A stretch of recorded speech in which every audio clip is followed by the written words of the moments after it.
है, बार-बार याद करता है। यकीन ना हो तो किसी से भी पूछ लेना, दीपक कैटरिंग का बहुत नाम है पूरे एरिया में। अच्छा ठीक है, ऐसी बात है तो हमारे भंडारे के लिए भी बनाओ अपनी छोले पूरी। रेट क्या रहेगा? सबसे लोएस्ट इन द मार्केट दे देना आप, पैसों की चिंता मत करो। भंडारे के दिन पापा आज का खाना एकदम खास होना चाहिए। मुझे दिशा को साबित करना है कि छोले पूरी बनाना या खाना कोई छोटा काम नहीं होता।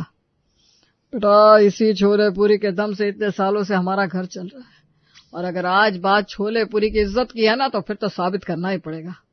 हाँ पापा, तभी तो आज यहाँ पर खाना बनाने के लिए मैं स्पेशली आपको अपने साथ लेकर आया हूँ, वरना ये काम तो मैं अपने हलवाई से भी करवा सकता था। मैं समझता हूँ बेटा, तू चिंता मत कर, हम एकदम लाजवाब खाना बनाएंगे। दिशा के परिवार में सभी लोग उंगलियां चाटते रह जाएंगे। दोनों बाप बेटे मिलकर पूरी जान लगा देते हैं और स्वादिष्ट छोले पूरी बनाकर तैयार कर देते हैं। भंडारा शुरू हो गया था। सबसे पहले गरीब और बेघर लोगों के लिए भंडारा लगाया गया। कुछ देर बाद, बेटा कई घंटे से कुछ खाया नहीं है, मुझे तो थकान महसूस होने लगी है। पापा खाना तो बनकर तैयार हो ही गया है, चलिए हम लोग भी खा लेते हैं। लेकिन बेटा खाना तो पूरा अंदर पहुंचा दिया है, यहाँ खाने के लिए कुछ बचा ही नहीं। पापा क्या फर्क पड़ता है, और वैसे भी हमें टेस्ट भी तो करना है ना कि खाना सही बना है कि नहीं।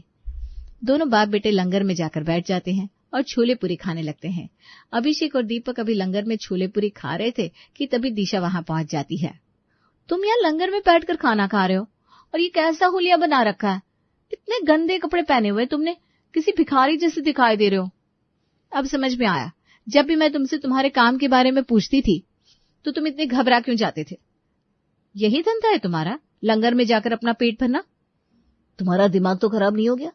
ये कैसी बेहूदी बातें कर रही हो? मैं तुम्हें भिखारी दिखाई देता हूँ क्या? कोई अंधा भी तुम्हें देखकर बता देगा कौन हो तुम।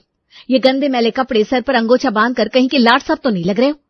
और एक बार अपने पापा के ऊपर भी नजर डालना, उन्हें देखकर भी कहीं से टाटा अंबानी की झलक तो दिखाई नहीं देती।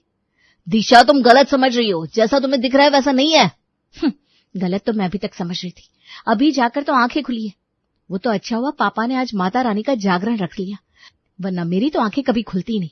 मुझे तुम्हारी सच्चाई के बारे में कभी पता ही नहीं चलता। आज की बात कभी मुझे अपनी शक्ल भी मत दिखाना, अभी के अभी चले जाओ यहाँ से। तुम्हारे जैसे लड़के मैंने आज तक नहीं देखे। अरे कम से कम कुछ सोच कर तो बोलो कि आखिर किसके बारे में क्या बोल रही हो। अगर अभी के अभी तुम लोग ये मुफ्त के खाने की थाल छोड़कर यहाँ से नहीं गए तो मुझसे बुरा कोई नहीं होगा। नौकरों को बुलवाकर धक्के मारकर पंडाल से बाहर निकलवाऊंगी। मेरी ही अकल पर पर्दे पड़ गए थे जो तुम्हारे जैसे लड़के के साथ मैंने प्यार किया।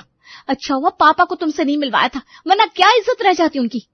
दिशा की आवाज सुनकर बाकी के रिश्तेदार भी वहां पर जमा होने लगे थे। लोगों की